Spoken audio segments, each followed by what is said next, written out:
itu mau seperti itu. Selagi kita masih menjadi guru, ya harus siap untuk belajar. Kalau sudah nggak mau belajar, ya berhenti jadi guru, kan? Kira-kira seperti itu kan? Ya, karena perkembangan dunia seperti itu.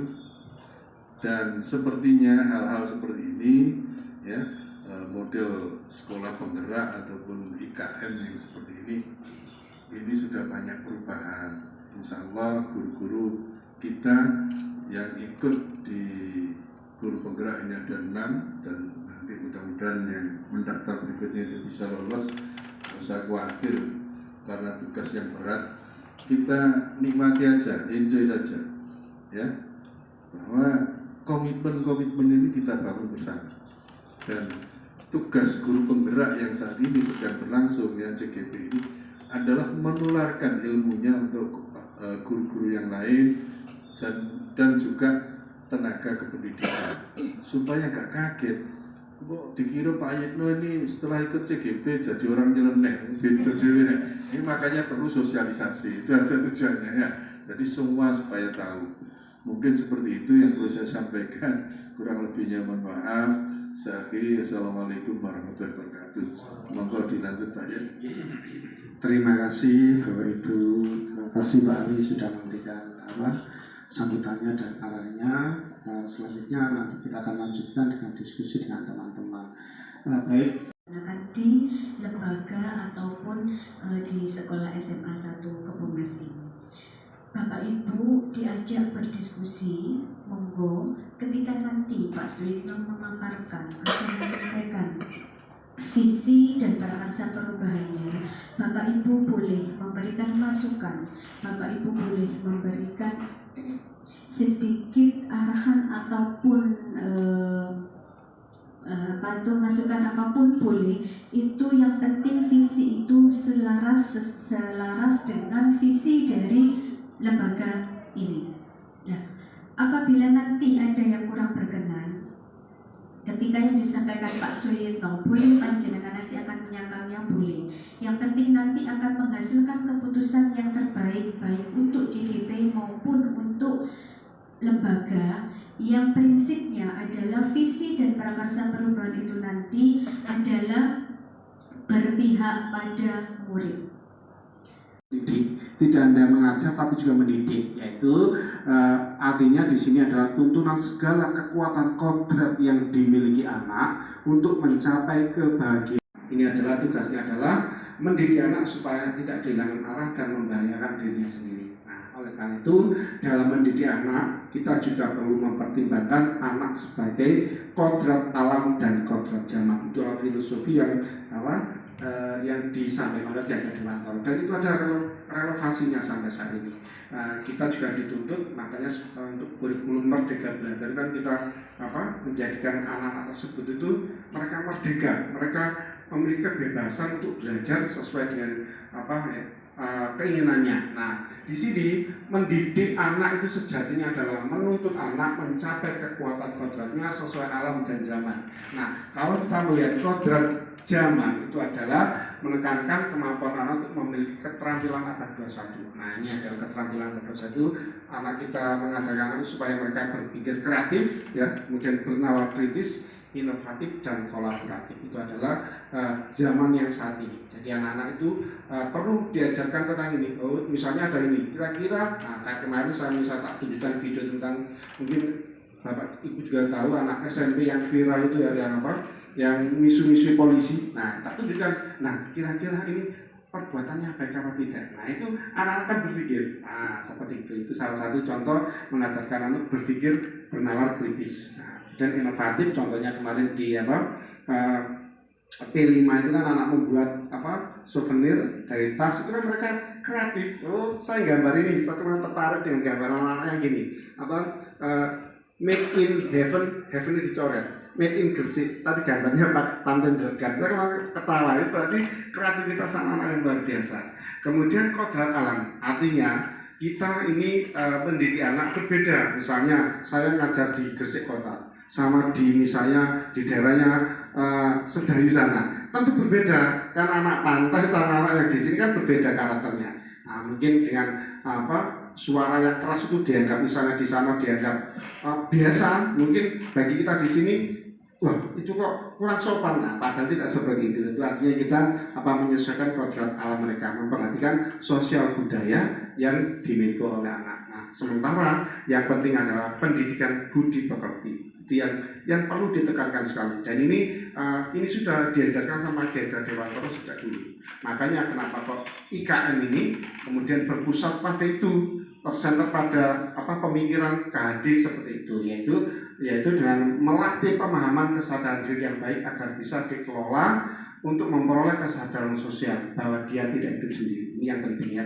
Pak Sata itu sendiri daftar untuk aplikasi Canva dan sebagainya, itu adalah nilai-nilai mandiri. Kemudian reflektif itu artinya setiap ada kegiatan di sini kita itu kita jadikan pelajaran bagi kita. Oh iya, kemarin kok gini ya, berarti saya mungkin salah dalam menyampaikan dan sebagainya. Ya, kemudian kolaboratif seperti ini, saya mengajak Bapak Ibu untuk berdiskusi, itu salah satu bentuk dari kolaboratif saya. Sementara untuk inovatif, nah inovatif itu adalah kita mengupayakan bagaimana sih pembelajaran itu modelnya seperti ini atau metodenya seperti ini, biar itu menarik bagi anak-anak dan sebagainya. Itu adalah nilai dari guru penggerak.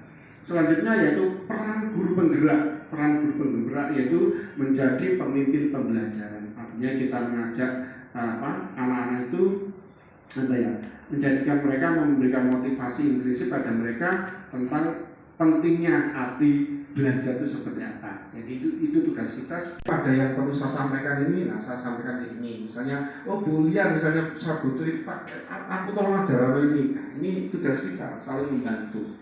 Nah, seperti itu. Kemudian mendorong kolaborasi dan kita mengajak semua pihak, semua stakeholder yang ada di sekolah ini bekerja sama untuk menciptakan sekolah yang baik, yang tentunya yang berkarakter baik dan kita nyaman berada di sini.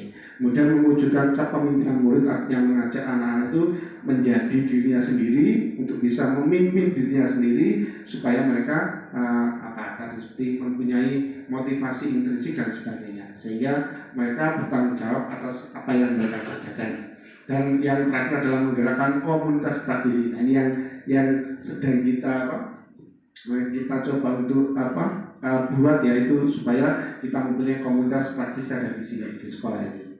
Nah, itu yang saya pelajari. Ini kan saya sampaikan biar kita tidak moro-moro langsung diskusi tentang visi dan sebagainya. Nah, sementara visinya adalah ini, maksudnya visi itu apa? Yaitu visi itu kan yang kita mimpikan, kita inginkan. Sekolah impian maka melakukan proses perubahan. Nah, yaitu perlu sebuah pendekatan atau paradigma. Pendekatan ini dipakai sebagai alat untuk mencapai tujuan, yaitu menggunakan inquiry apresiatif. Artinya kita melihat sisi baik yang ada di sekolah kita. Itu yang kita kumpulkan.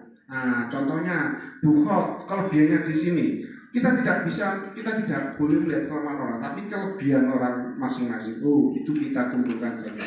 Nah, setelah yang berserakan dikumpulkan, kita kita olah di situ.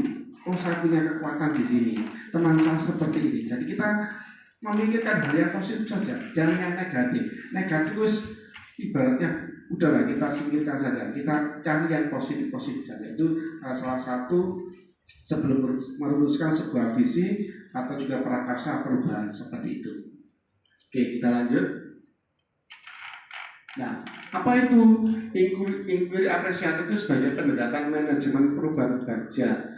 Nanti ada penjelasannya, yaitu pertanyaan diawali dengan pertanyaan positif. Nah, misalnya ini, hal-hal baik apa yang pernah dicapai murid di kelas.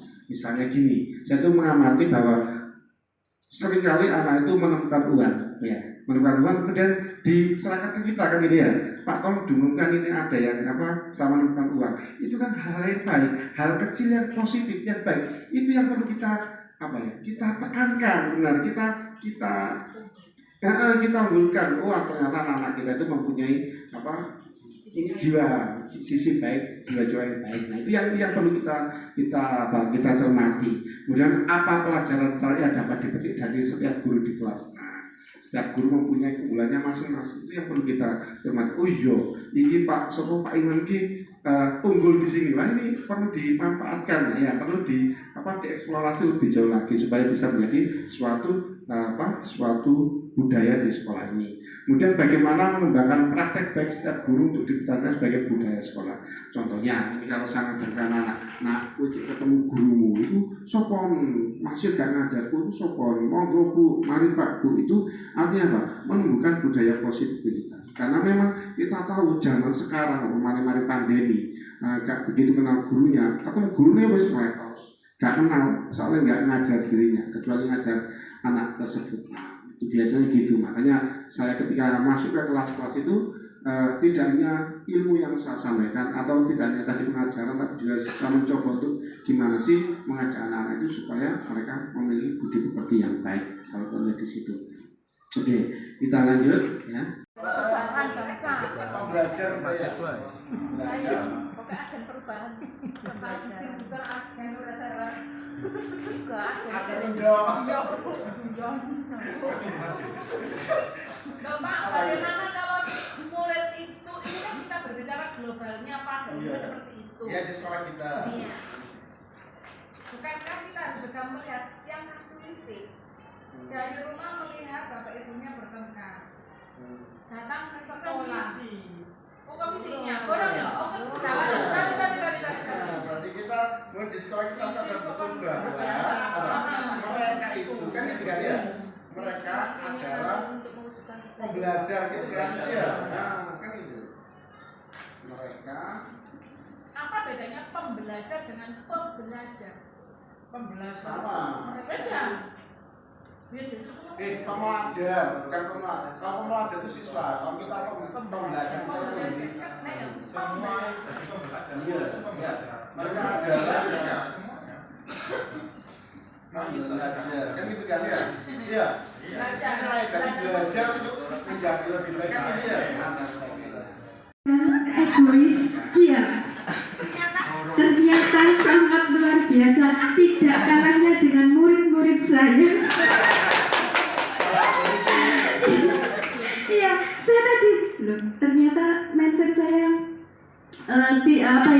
ambiar, tidak seperti apa yang saya bayangkan. Saya membayangkan saya itu takut ketemu dengan guru-guru SMA yang notabene bahwa mereka adalah pendidik yang tingkatnya lebih tinggi daripada kami, tapi ternyata sangat luar biasa. Panjenengan bisa melaksanakan diskusi ini dengan baik. Saya ucapkan terima kasih atas masukan yang panjenengan berikan kepada Pak Suyitno. Akhirnya Pak Suyitno bisa menelurkan, ya kan, bisa memberi visi dan prakarsa perubahan yang insya Allah akan dilaksanakan bersama-sama, bukan oleh Pak Suyitno sendiri, ya. Bapak Ibu, terima kasih atas kesempatannya, atas waktunya. Mudah-mudahan panjenengan semua diberi kesehatan oleh Allah, diberikan keikhlasan dalam mendidik putra-putri kita. Dan saya sebenarnya kepingin Bu menjadi guru SMA, tapi tidak keturutan. Apa boleh kita bertukar profesi 1 minggu, Pak? Diskusi yang paling hidup, diskusi yang sangat luar biasa, aktif dan interaktif, dan panjenengan bisa memberikan masukan-masukan yang sangat luar biasa untuk kemajuan Pak Suyitno sebagai CGP Angkatan 6. Mudah-mudahan kita diberi kesempatan oleh Allah untuk bertemu kembali. Kalaupun nanti ketemu di jalan, saya bisa disapa, Ibu. Iya, mudah-mudahan masih ingat saya. Biasa Bu Ais, ya saya Bu Ais, bisa dipanggil Bu Ais karena saya guru TK, Bu. Saya TK Muslimat Kabupaten Jalan R.A. Kartini. Saya sudah 22 tahun mengajar TK. Dari mulai lahir di TK terus. Awalnya di kelompok bermain, Pak. Awalnya ikut di kelompok bermain 18 tahun. Jadi saya di TK itu baru 5 tahun ini. Awalnya di kelompok bermain. Jadi mungkin pendidikan beda dengan panjenengan yang panjenengan lakukan ya. Ngajar SMA mungkin lebih simpel lah, lebih mudah sama saja. Tetapi ngajar TK itu sangat luar biasa, lebih senang Bu, banyak senyumnya daripada marahnya. Komunitas praktis ini contoh seperti tadi insya Allah juga kan itu bagus ya. Jadi insya Allah saya akan itu tadi terus teman-teman sing toksik itu ya kita singkirkan tuh, kita teman-teman artinya bukan menyingkirkan itu artinya ya kita kita mereka teman-teman yang mereka ya dia bisa bersama ya, sama-sama menjadi sekolahnya. Kira-kira tantangan panjenengan selama menerapkan formu perspektif itu apa? Tantangannya mungkin ini ya waktu kadang-kadang waktu itu kadang-kadang juga berbenturan dengan jam teman atau juga teman juga ada kegiatannya dan sebagainya. Kadang-kadang waktu ya. Untuk hal yang lain? Untuk hal yang lain ya kadang-kadang mungkin pemikiran ya. Tapi sesuai dengan relasi yang setiap orang tidak menjadi dan tapi seperti manfaat kita satu dan kira-kira disepakati. Itu mas.